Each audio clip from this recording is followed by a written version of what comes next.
In celebration of National Nutrition Month. Throughout March, experience fun, interactive nutrition workshops and cooking demonstrations where you will get nutritional tools and explore ways to make healthier choices for the entire family. Be sure to share what you learned during this session with a friend or family member.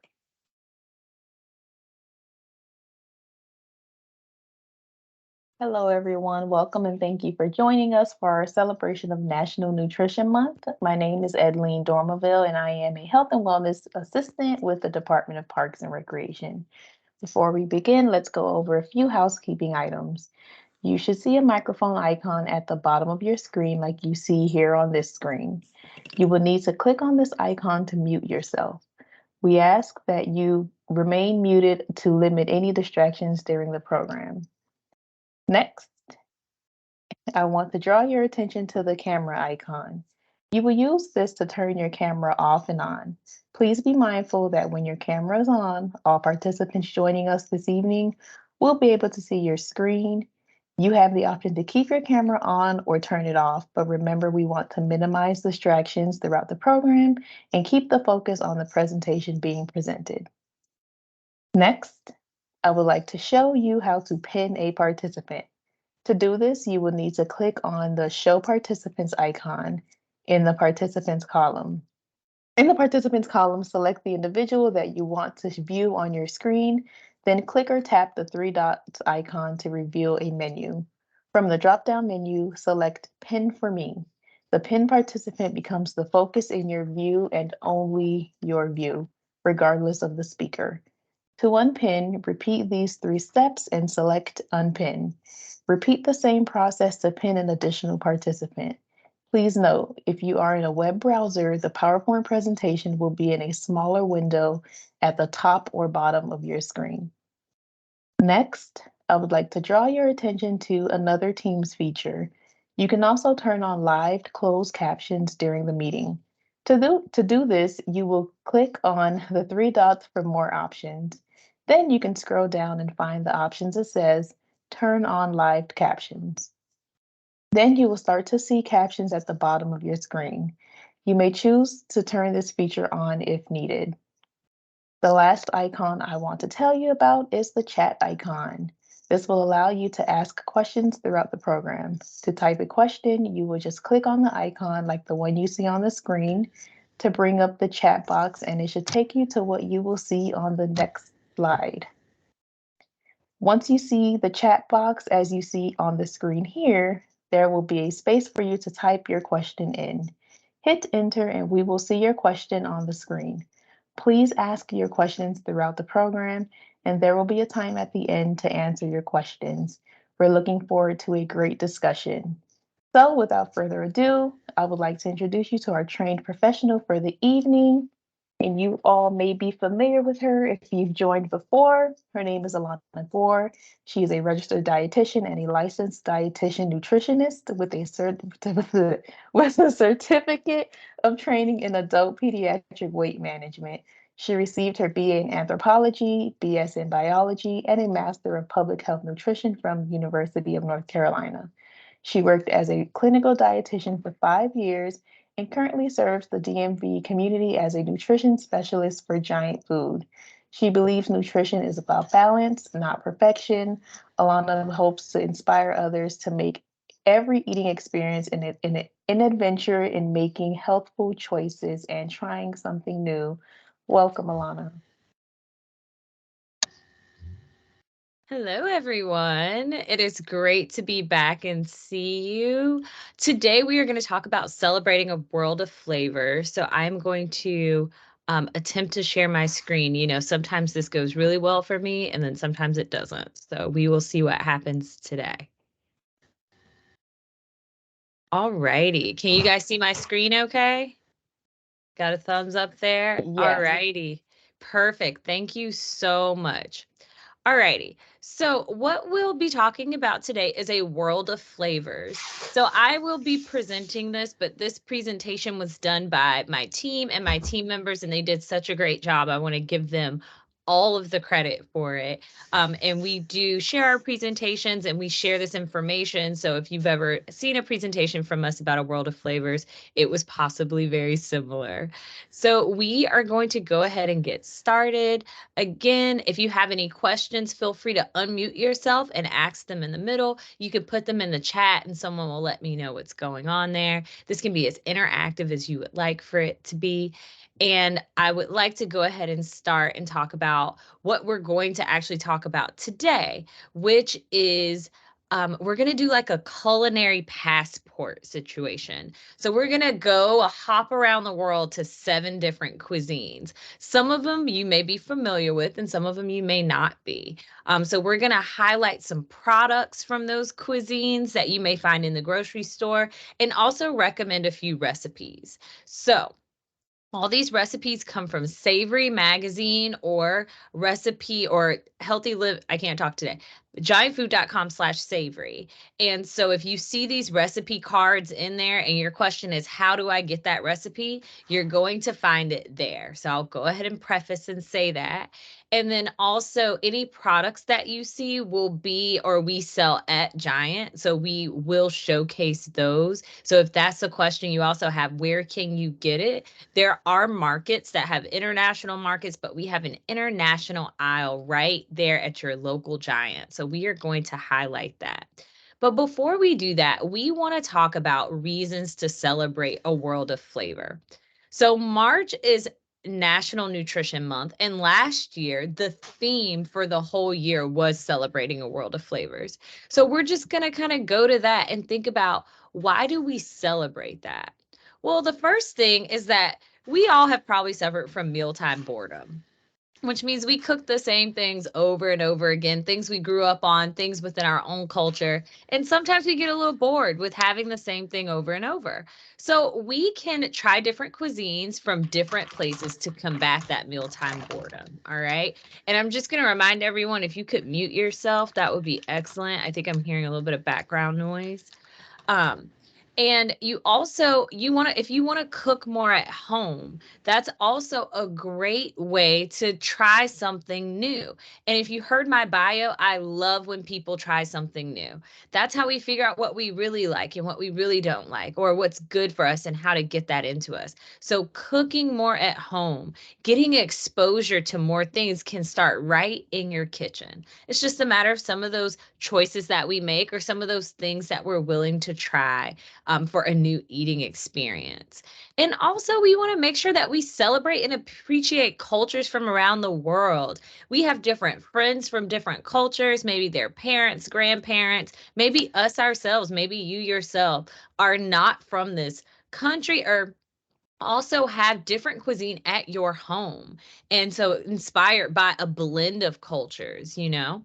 So we want to make sure that throughout these cuisines, when we're talking about nutrition, we're thinking about ways to add veggies, ways to add grains. We still can stay healthy, save money. So all the tips that we've talked about, we can use when applying across different cuisines as well. All right. So we want to definitely encourage this.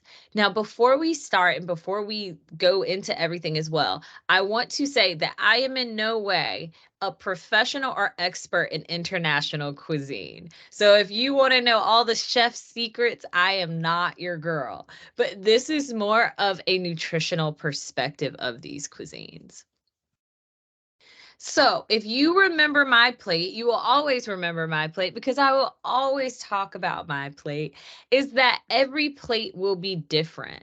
So the way that we present them on our plate is very different. It's not going to always be a quarter literally in the top right corner of your grains, or this whole half just being fruits and vegetables. So here are a few examples of how it may look sometimes. You may have all of these things, your fruits, your veggies, but maybe they're all mixed together. Maybe they are put in little saucers, like in this bottom corner to build your own tortilla.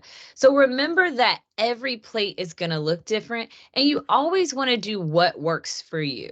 But the goal is, no matter what you make, to have about a half a plate of fruits and veggies, a quarter plate of whatever grain you're using, and also a quarter plate of a lean protein, something that's going to be your protein source. But know that it won't always look exactly like my plate visual, all right? And always remember to do what works for you. Everything doesn't work for everyone. So if you hear, for example, that white rice or brown rice is better than white rice, some of these cuisines, you need your white rice, and that is absolutely fine. But we can always look for other ways to incorporate more fiber. So it's about the nutrients and it's about the variety. All righty, so now we're going to start our culinary passport, and we are going to start in the Mediterranean. So you may have heard so much about the Mediterranean diet, but the Mediterranean itself, it talks about, or it's mostly talking about southern Italy, Greece, France, and Spain. All right. And if you haven't heard of the Mediterranean, you probably have heard of the Mediterranean diet. It's been ranked #1 on the US News and World Report for almost 6 years at this point. It's been #1. Researchers have researched the Mediterranean diet, and it all started from realizing that people in this area tend to live longer, be healthier, and have a higher quality of life and a lower frequency of chronic diseases like high blood pressure, hypertension, diabetes, high or heart disease. So when they realized that people there tended to do that, they were like, what do these people eat? And we started this research years and years ago. And we learned that this particular population really does have the lowest rates of chronic disease. They are linked to greater longevity, so they live longer. And while they're living longer, they have a higher quality of life. So, what contributes to this? So, the main spices when we think about Mediterranean are some of the same ones we think about when we think of Italian food and we think of French food. So, those spices are going to be oregano, parsley, thyme, mint, basil, garlic, and onion. All right. We know those things. We use those things in so many different cuisines when we're eating out or cooking at home that we're very familiar with those. We can get them fresh, we can get them freeze dried, and we can get them dried. But some of the ones we may not be familiar with is something called a pool biber. All right. This is a it's kind of it has like Turkish origin, and it's used as a spice in the Mediterranean and in the Middle East, and it's a little savory. All right. So if you see it, you want to try it. It's just something you'll just have to try, but it's in a lot of Mediterranean food. You may have seen sumac. All right. This is a pleasantly tangy taste or a spice, and it's got a hint of citrus. It's got a hint of fruitiness. But when you smell it, you almost can't smell much of it. Like when you try to smell the aroma, you don't really smell it as much, but it's a little tang and a little citrusy. So if you ever want to try that or you've seen that in the stores, that is a traditional spice that's used in Mediterranean food. Za'atar, that is one that's a blend of spices. So if you see that, it's a blend of some parsley, some sumac, some oregano. So it's a special blend that people can commonly buy that way to give it that Mediterranean flair. So if you think about an Italian seasoning, that's popular. We know it has a mix of different seasonings. This is one that's a Mediterranean style mix of seasoning. And harissa is more of a spicy. It gives it a spicy flair. I know that they sell a lot of harissa sauces in Mediterranean restaurants. If you've ever been out to a restaurant that specializes in Mediterranean food. So those are some of the spices we're not familiar with when it comes to Mediterranean. And when we put all of these together and we have our garlic, you can also have cumin, fennel, dill. We put a lot of spices and herbs together. That's what Mediterranean seasoning is all about. They do a lot of herbs, a lot of spices with a hint of salt. They do use pepper as well. And they're putting it around their protein of choice, which ding, ding, ding, you guessed it. If you look at the picture and also look at the words, is seafood. So animal proteins are actually eaten in smaller quantities in Mediterranean cuisine. So there's meat there. There's red meat. There is chicken and poultry. There are a lot of meats there, but they aren't eaten in as large a quantity as traditional Western cuisine. And we Americans are considered Western. All right. But they eat a lot of seafood. Seafood is their protein of choice, especially fresh seafood, because they're right there on the Mediterranean Sea. All right. So high quantities of seafood we know have omega-3s in them, are really good for our brain and really good for heart health.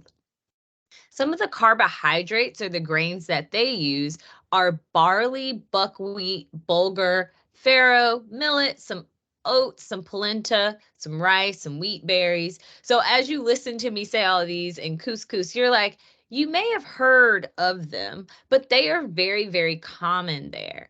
And these that you may have heard of in Western cuisine, they're coming over here and you see them more and more in the grocery store because these are example of whole wheat grains. A lot of these are a great source of fiber. So they're used a lot in Mediterranean cuisine overall. But we're probably most familiar with couscous and pastas that come from there. Their fats of choice, extra virgin olive oil. So you've heard people talk about the Mediterranean diet, olive oil, olives. That's what you think of probably immediately, but this is a healthy fat again. So they have an emphasis on healthy fats in the Mediterranean diet. So olive oil, avocados, nuts, seeds. These are great for your health. This helps contribute to why it's the #1 diet 6 years running. All right. And last but not least is actually a diet kind of high in red wine. So for my alcohol drinkers, for my people that love a nice glass of wine, you are in luck as far as health is concerned. So red wine has a ingredient in it called resveratrol. You can also find this in red grapes. So if you're not an alcohol drinker, you can also receive this particular phytonutrient. This is a great antioxidant. So people, especially in the Mediterranean, women, you tend to have at least a glass of red wine or up to 1 glass of red wine a day. And then men can have maybe up to 2 glasses of wine a day without it being in excess. So red wine is high on the diet and it's pretty good for you. They also cook with wines and vinegars, so that is also another choice. So here are some examples that you can find in the store. So we talked about some of those herbs. So the za'atar is there. There's also tzatziki, which is a yogurt, like Greek yogurt, which makes sense from the Mediterranean, but it has cucumber in it. So it's like a cucumber with a blend of spices. You can buy Mediterranean themed and or inspired foods as well from Giant. So think about your olives. Think about, you can get a Mediterranean salad kit. You can also buy those grains we talked about, like bulgur and farro. These are things that you can try. A lot of them, like this Nature's Promise farro, they will have instructions on the back if you've never had it or cooked with it. But most of these are very similar, are going to be cooking between something like a pasta, a rice, or a bean. You're going to cook them very similarly to one of those. So feel free to go out and try one of these. Lots of whole wheats there. You can see if you like the consistency. And don't ever forget olives. Olives are a big deal of Mediterranean food. So these are just a few things you can pick up at your local Giant just to kind of get in the feel or know like what things are probably coming from the Mediterranean or give you that great Mediterranean feel. If you want to take it a step further and have some recipes, you can do that. So some recipes from Mediterranean are some kebabs. You can also, if you see this baked cod with Kalamata olives, of course, olives are in there. There's Mediterranean shrimp and couscous. So we talked about that. And also gyros. If you're a big fan of gyros, we have those as well. So these are Mediterranean inspired recipes. These are at Savory. So this is our first stop. This is Mediterranean. It comes from, and it is known to be the leading diet because it has all these great elements of spices, herbs, healthy fats, and it limits a lot of extra meat and increase in seafood and a lot of whole grains. So our next stop is the Middle East. All right, so what you should know about the Middle East is when we're talking about this, we're talking about the cradle of civilization. So this is where a lot of our religions were born from, like Judaism, Islam, Christianity, even Baha'i. includes like Egypt. It's usually also talking about Oman, Kuwait, Iraq, Iran. So those places in the middle of the actually continent that are kind of the middle between the East and the West. So this cuisine is actually Mediterranean, similar or very similar to Mediterranean, but they use a lot of spices as well that we may be familiar with, but we may not use in the same combination. So allspice, all right? You may have seen that. It's used on a lot of different types of food. You can find it in desserts as well as stews. Cinnamon, cardamom. So we know cinnamon, nutmeg. So one of the things about nutmeg and cinnamon and even cumin, which is very, very common, these are used a lot on meats. So we don't use as much cinnamon in meats in Western when we're cooking like our Western based foods, but they do use a lot of cumin and a lot of nutmeg and cinnamon just to season their meat.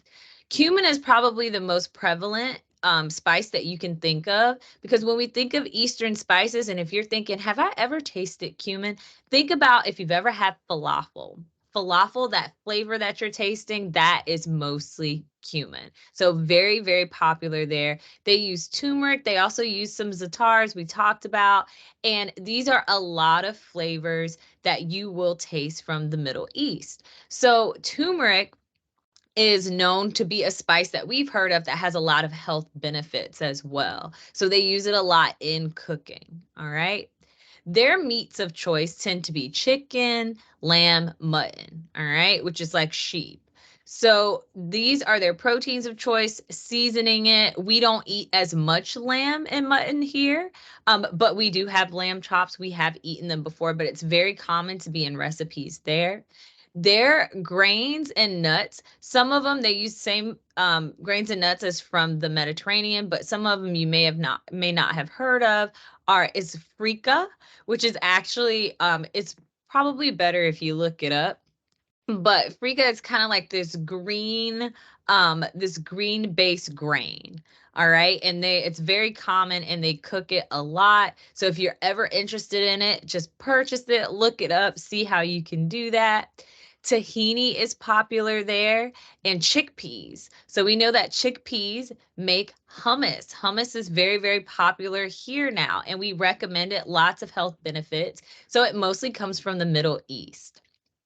A couple things of note here is that they do use a lot of beans in this cuisine, and specifically one called fava beans, which fava beans we have to be careful with because 4%, although it's very rare, of the population has a certain condition that makes it so that fava beans could actually lead to a medical crisis. It is a G6PD, I believe, or GP6D deficiency. It's a protein deficiency. So sometimes you will see fava beans in something or labeled, and they will clearly label that fava beans are in there because there are people in the world who could have medical crisis after eating it, although it's from a rare condition. Pistachios are also really common in this cuisine. So one of the ways to think about Mediterranean in the store, again, shawarma. Shawarma is something that we get at Mediterranean restaurants as well as Middle Eastern restaurants. So if you've ever had like a beef shawarma or a chicken shawarma, that's from those two cultures, and they kind of share with each other. They're not really far from each other. Falafel, as we spoke of, that's a very Middle Eastern based dish. You also think of hummus and pita together. If you like tabbouleh, if you like tahini or sesame, you also may see tahini. There's tahini in Indian food as well. So again, you may see some of these cross these international borders because we even enjoy a lot of these foods, but this is based mostly out of the Middle East.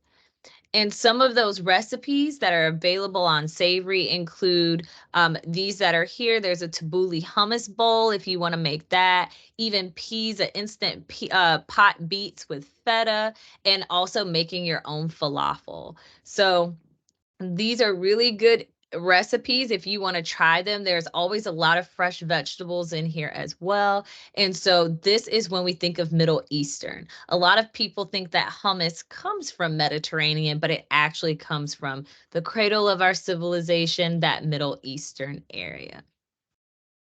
Our third stop is going to be Asia. All right. So I love Asian food. I grew up on Asian food. It's amazing. But Asia is such a huge continent. All right. So there's a lot of different people, different types of food, different cultures when it comes to Asian flavors. But if we had to generalize it, most of the spices in most Asian food, so we're generalizing, not to be insensitive, just generalizing, would be ginger, garlic, sesame seeds, chili powder, and peppercorn. All right. Asian cuisine commonly uses a lot of sauces. They love sauces. Sauces are a cornerstone of giving Asian food that flavor. So a marinade or either even just adding a sauce to a stir fry. So when we think of stir fry, that's actually mostly coming from Asian cuisine. So some of the sauces that we know of, like soy sauce, hoisin sauce, sriracha, fish sauce, or oyster sauce, these are very commonly used in Asian cuisine. And what we get from that is umami. I don't know if anyone knows that one of our tastes, like we have our sweet taste, our salty taste, we have bitter, we have sour, and our fifth type of taste is umami. It's kind of that savory, that gives your mouth that feeling where you can just taste all the flavors and it gives everything a little extra oomph. That is a lot of what we feel when we eat Asian cuisine, which is why Asian cuisine is extremely popular. It has that sauce, but the flavor that they're going for is that umami. They want you to feel it, taste it, and want more of it. So with the sauces that they have, you have to be a little careful because they can be a little high in sodium. So these are great sauces, but make sure that you're using them in moderation if you decide to cook with them. And you may know we sell like low sodium versions of a lot of these sauces just because they can be really, really high in it. But sauces and umami are the cornerstone with mixing with these spices in Asian cuisine. Some of the vegetables that are used a lot are cabbage, eggplant, bok choy. So we don't use a lot of bok choy in Western cooking, but bok choy has been introduced to us when we try to make a lot of Asian cuisines. Sprouts, green onions, mushrooms, and snap peas. These are very, very common vegetables that are used. Think about a stir fry that you've had. It usually has one of these vegetables in there. Remember that Asian cuisine can be either sauteed or steamed, and it's very, very popular to use it in sesame oil. Sesame oil is commonly used. It kind of gives it that distinctive Asian type flavor compared to Western cuisine.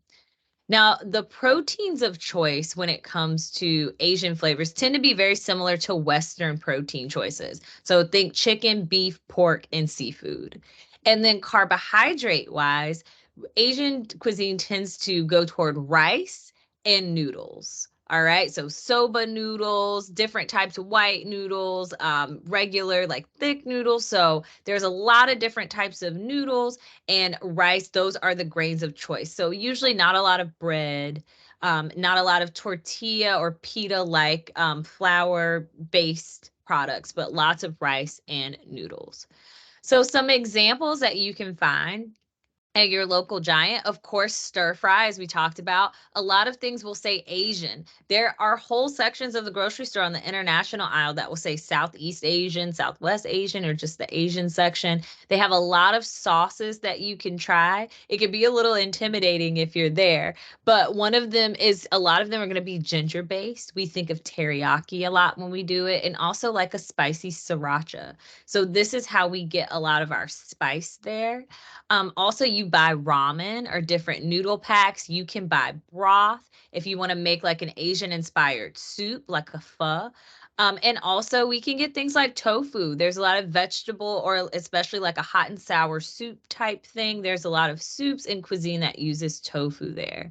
You can get Asian style kits, and they have a lot of Asian blends already put together when it comes to spices. And we can never underestimate white rice in Asian cuisine. Not to sound in any way stereotypical, but it is a very, very common grain that is used. Brown rice is not really used as much in Asian cuisine, and it's very hard to kind of swap it out from a cultural perspective. But a lot of places are doing that, and you can always do that swap if you like. But if for some reason culturally that's not a swap you want to do, remember you can always get fiber from another source. Some Asian inspired recipes. All right. Think about a kung pao chicken. You can make those at home, like skewers, chicken fried rice, air fried crispy tofu if you're vegan or vegetarian. Also, like a pad thai salad with shrimp. So, these are just a few Asian inspired recipes that are on or in Savory or on the website. All right. So think Asian, you think umami, you think sauces on rice or noodles. And that is really, really popular there. And ginger garlic combo with a little sesame seed. That's what we're going to taste a lot in Asian cuisine. Our fourth stop is India. All right. So India is a country in Southwest Asia. It's actually a really, really heavily populated area with a lot of culture. All right. Lots of culture there and lots of different areas in India that impact the way food is cooked. And just like Asian cuisine, we're going to overgeneralize here. So no disrespect to anyone in that.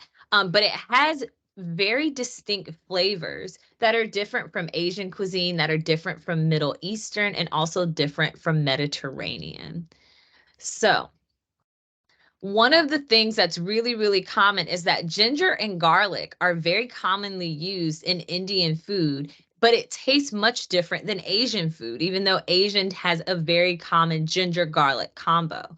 That's usually because Indian food will add a few spices commonly, such as cumin, turmeric, cinnamon, and cardamom in a lot of the different flavors. So blending things differently together and preparing them differently can give it a lot of different flavors. So a quick personal story, I did not eat Indian food until I was an adult because I grew up in the South, North Carolina. I'll always tell you guys that. And we did not try Indian food. Indian food was gorgeous. It's beautiful. If you look at this picture, it has a lot of soupy like chutneys in it and a lot of sauce in it. And so for my family, they were like, that's not enough food. That's not food. That's just soup. That's just sauce. As I became an adult, I understood that Indian cuisine understood flavor. They understood how to bring flavors out because when something is in that sauce, it's cooked and you're letting those flavors mend and meld and form delicious combinations, and you can put them on your food in multiple ways. So Indian food is one of my favorite cuisines now as an adult, but it does require you to know those different flavors and be okay with something that tastes totally different from Western cuisine. Now, one of the things to note about a lot of Indian cuisine is that it can be overwhelmingly vegetarian. So culturally, being Hindi or Hindu people do value life in a way that leads them more toward vegetarianism. So it's a part of that religious belief. And because of that, a lot of their protein choices are going to be plant-based, such as chickpeas, lentils, and chicken, like poultry. And one of the things you can learn from Indian cuisine is, did you know that there are like 4 to 5 types of lentils? There's green, there's red, there's orange. You can split them, you can have them whole. Like Indian cuisine is a great way to learn how to do a lot with a lot of different plant-based protein sources because they tend to be overwhelmingly vegetarian. All right. Carb choices tend to be rice and naan, if you've ever had naan, and also something called chapati. And I don't know if I'm pronouncing that exactly correct. But this is a type of grain that is used to make naan. So you can like mill it up and it's used to make that. So rice and naan in like a flat flatbread piece is very common. And one of the other things that, although there's not a lot of use of meat, another source of protein comes from yogurt. There is an Indian yogurt in a lot of cuisine, and yogurt's used more than just like a snack where we put granola and fruit on it. It's used to marinate meat. All right. So they use yogurt in a different way. So they may put yogurt with green peas, onions, and garlic and marinate that. All right. And nuts are also used and ground up a lot in cooking when it comes to Indian flavors. So if you are not a fan of Indian food, I highly recommend trying it. The flavors are very different. If you want to spice something up and make it a little different, go for an Indian inspired dish. Some of the ways that can be made easy is that we sell a lot of the sauces used in Indian cuisine, and that's a great way to try it. Maybe try a korma, try a sauce, try like a chicken tikka masala sauce, and try it with your chicken, try it with your vegetables, and see if you like it. We sell spices like curry and turmeric. Curry is also a very, very common spice and a very common way to cook and marinate meats. There are a lot of different ways to try it. Spicy vindaloo sauce, coconut and turmeric. Turmeric is used a lot in Indian cuisine. So there's a coconut turmeric rice. I have some upstairs, but I haven't tried it yet. So I'll let you guys know how that is.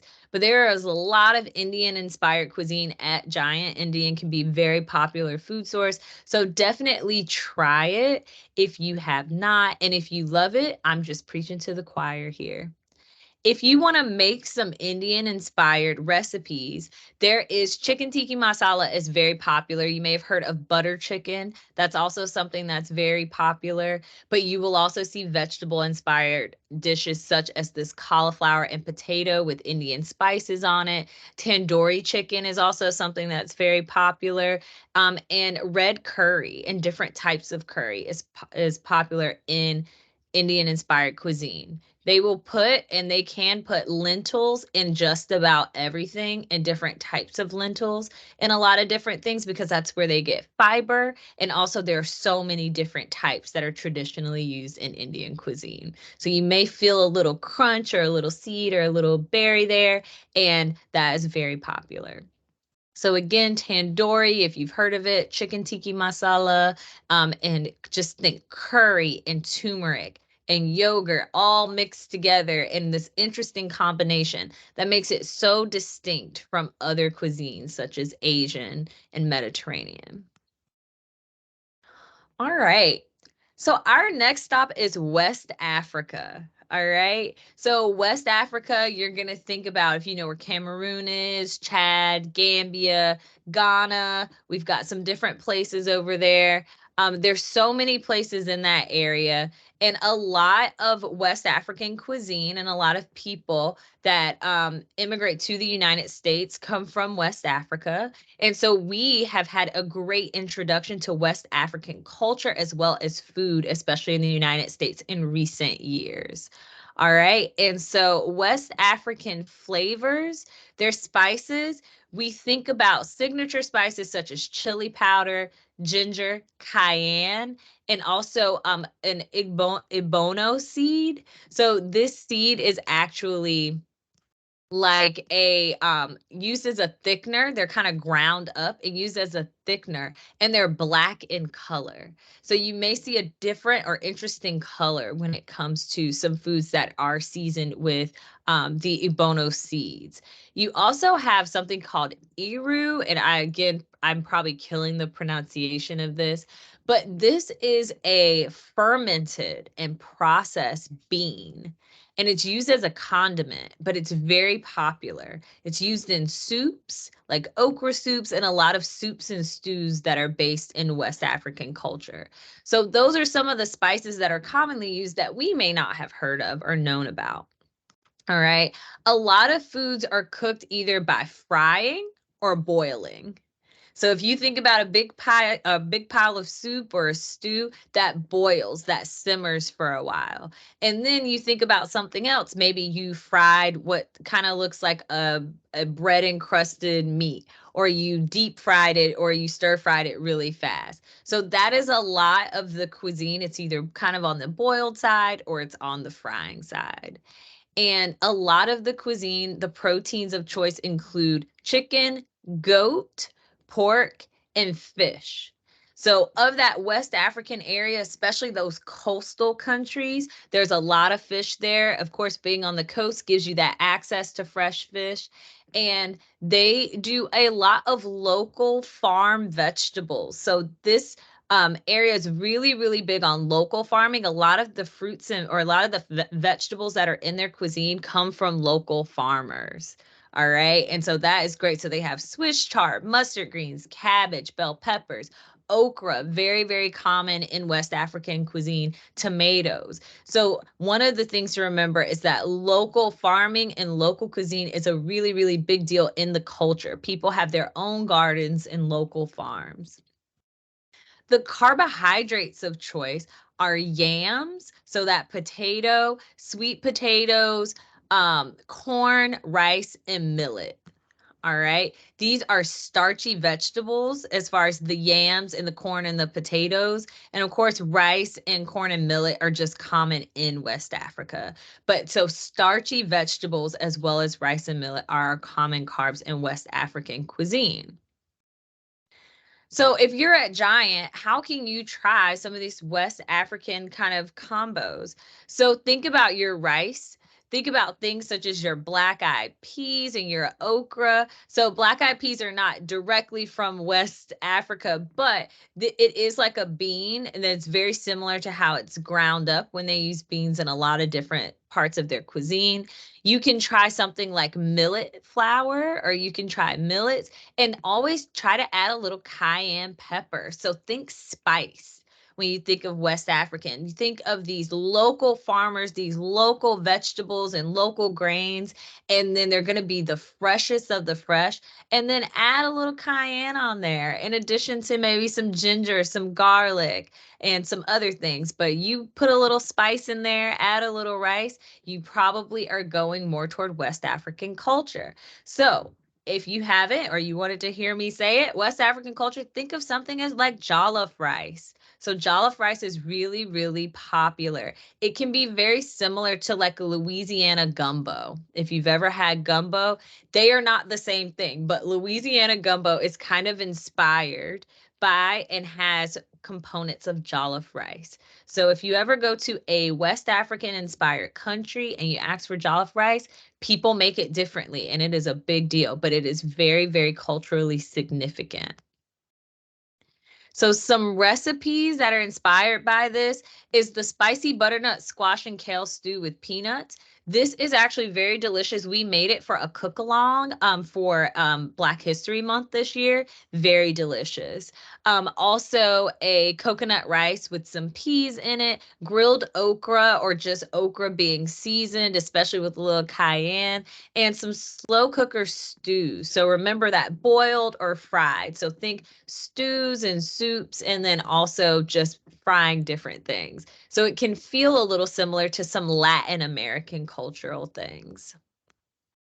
And speaking of which, our next stop is Latin America.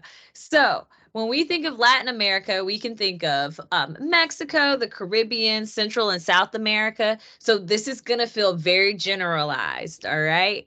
And when we think about this culture, we want to think about spicy food and flavor, all right? We've got spice and flavor. So think chili, think bay leaf, think cumin, oregano.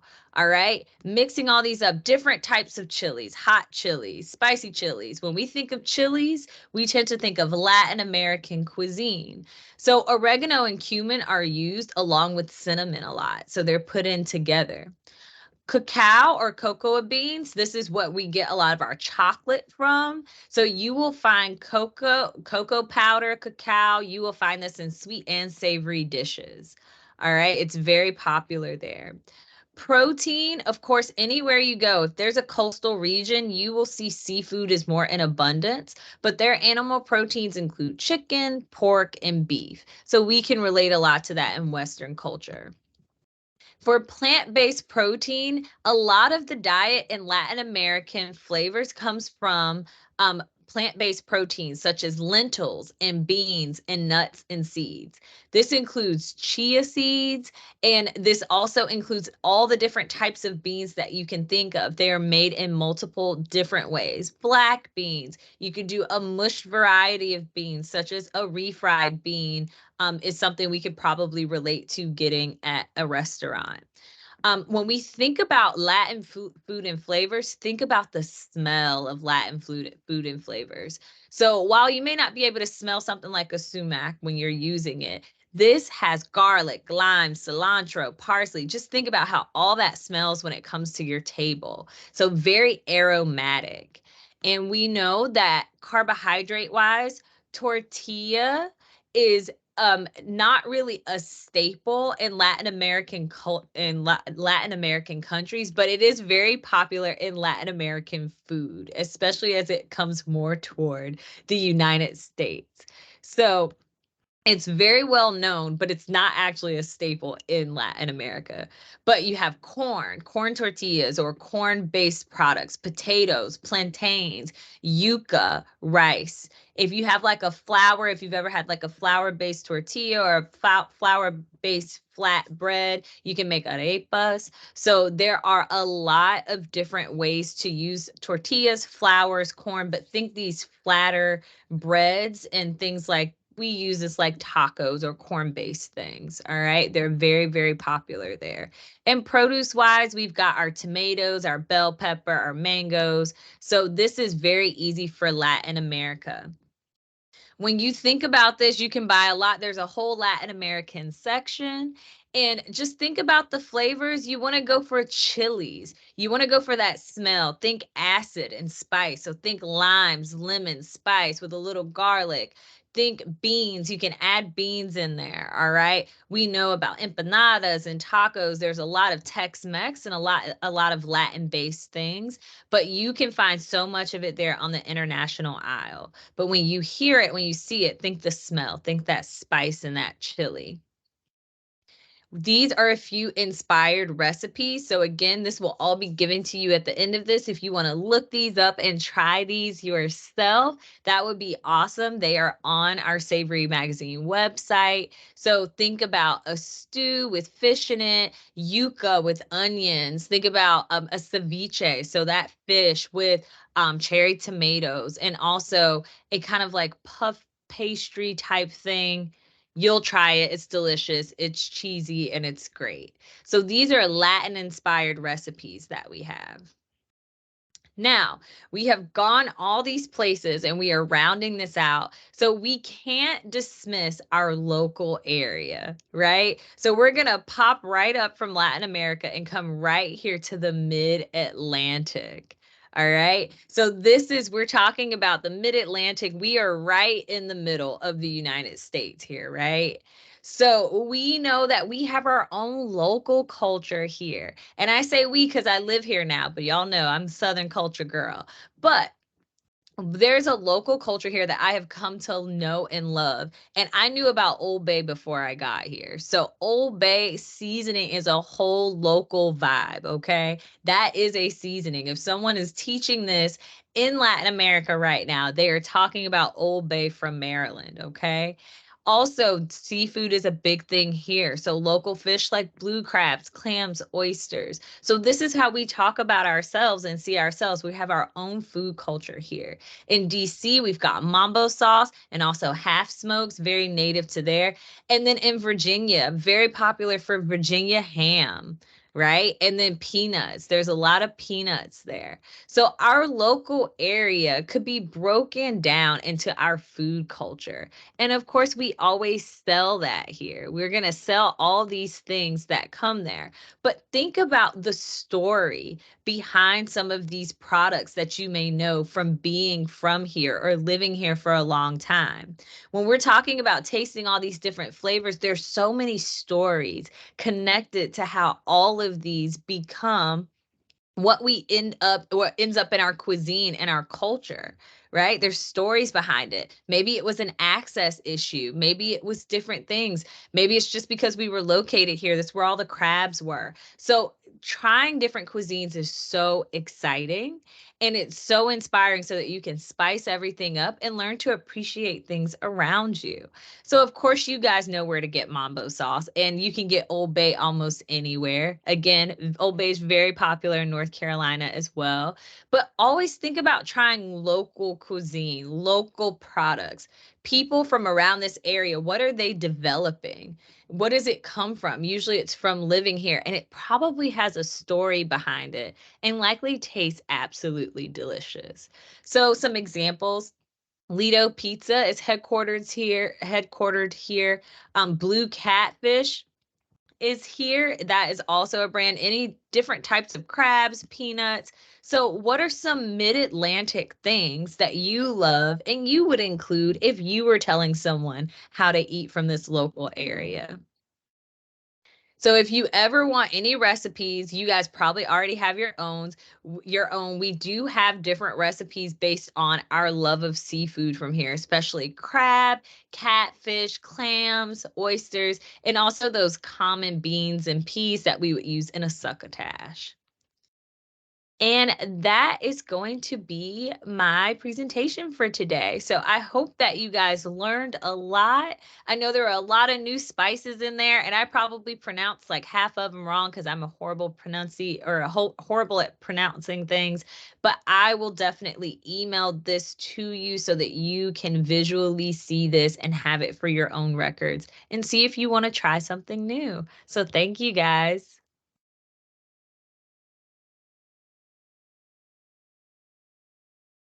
Thank you so much. That was really interesting. And a lot of my favorite cuisines were featured tonight. So that was really nice. Yeah. And we didn't have any questions in the chat. So that means that you were wonderful and you provided us with more than enough information. So thank you again for that. All right. And thank you everyone for joining us. Before you leave, we do have a few announcements. First and foremost, we do want your feedback, so please be sure to complete the survey in 24 hours to be entered into a drawing for a health and wellness gift bag. Next, please just be sure to join us next Tuesday, March 21st from 6 to 7 p.m. for the Food is Medicine workshop at the College Park Community Center. Also, please be sure to join us for Dine, Learn, and Move on March 22nd from 6 to 7:30 p.m. And lastly, please be sure to visit wellness.pgparks.com for the complete list of March is National Nutrition Month offerings so that you can participate and join any of just the remainder events for the rest of the month. Thank you again, everyone, for joining and have a great rest of your night. Thank you.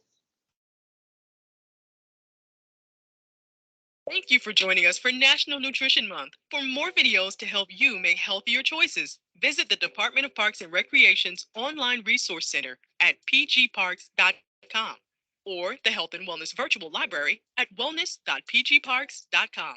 Until next time, be healthy, be well.